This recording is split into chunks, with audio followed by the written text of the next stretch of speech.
Oi, pessoal! Hoje o nosso papo é sobre um assunto que, olha, gera bastante confusão. Para que serve um eletroencefalograma, o famoso EEG, em alguém que já foi diagnosticado com um transtorno do espectro autista? Sabe, essa é uma dúvida que aparece até mesmo entre profissionais de saúde. E é exatamente isso que a gente vai desvendar agora. E olha só, esse é o X da questão. Essa frase não foi inventada, ela veio de um profissional de verdade, o que mostra como essa dúvida é comum. Pensa bem, se o diagnóstico clínico já está feito, está fechado, o que um exame que mede as ondas do cérebro vai adicionar? Para que serve? É essa pergunta que vai guiar a nossa conversa.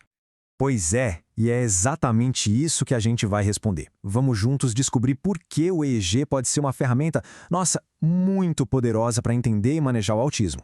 Ele vai muito, mas muito além de ser só um exame a mais na lista. Então vamos começar pelo primeiro ponto, que talvez seja o mais conhecido de todos, a relação forte que existe entre o autismo e a epilepsia. E o curioso é que isso não é nenhuma novidade, sabe? Desde que o autismo começou a ser descrito lá atrás, os médicos e pesquisadores já percebiam que uma parte considerável das pessoas no espectro também tinha epilepsia. Ou seja, essa conexão ela é histórica. Ok, só para a gente ter um ponto de referência. Na população geral, a chance de uma pessoa ter epilepsia é de mais ou menos 1 a 2%. Guarda esse número, ele é o nosso ponto de partida. Agora, segura essa. No caso de pessoas com autismo, esse número ele dispara. Pode chegar a 46%. A diferença é absurda. E isso mostra um risco muito, muito maior. Então tá aí o primeiro grande motivo para fazer um EEG, investigar essa condição que aparece junto com o autismo com tanta frequência. Mas tá, por que isso é tão importante? Porque quando a epilepsia está presente, muitas vezes ela vem acompanhada de desafios maiores. A gente está falando de regressão de habilidades motoras, de perder coisas que já sabia fazer e, no geral, de sintomas do autismo que podem se manifestar de forma mais intensa. Então, identificar a epilepsia não é um detalhe, é fundamental para acompanhamento clínico. Mas calma, que não é só isso. A investigação vai mais fundo. O EEG não serve só para pegar aquelas crises convulsivas que todo mundo vê.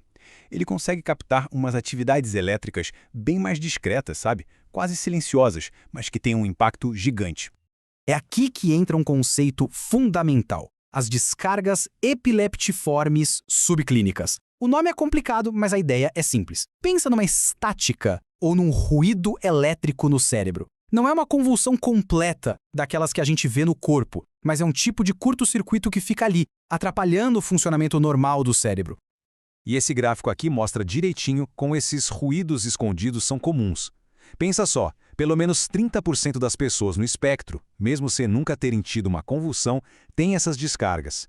E mais da metade pode ter outros tipos de anormalidades elétricas. Isso mostra que tem muita coisa acontecendo por baixo dos panos, ali na eletricidade do cérebro.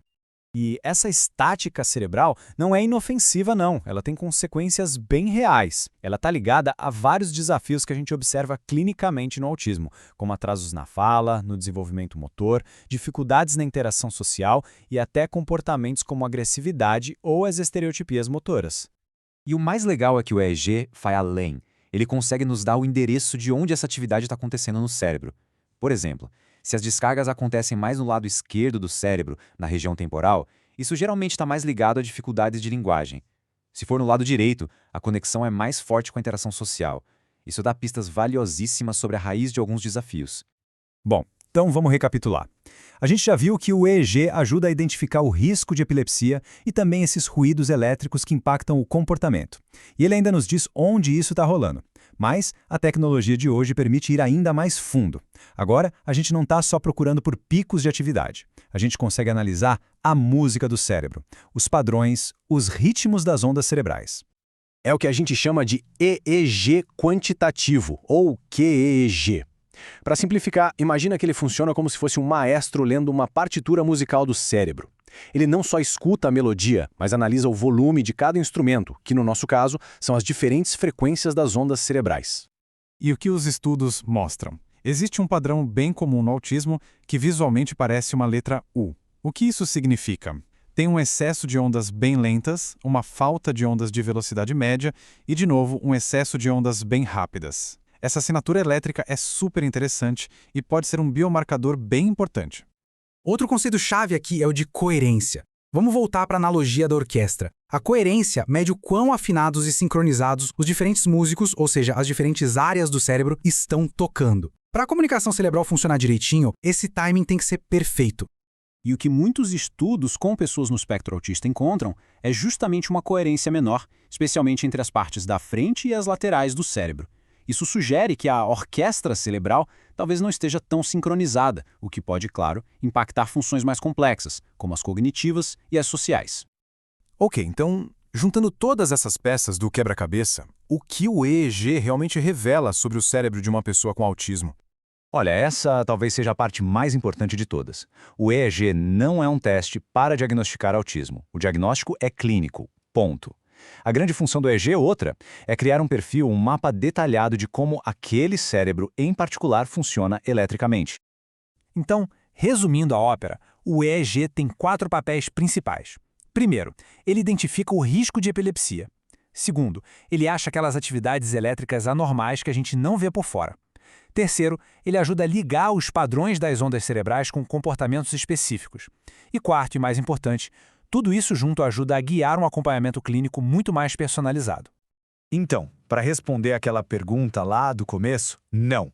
O EEG não é um exame desnecessário. Muito pelo contrário.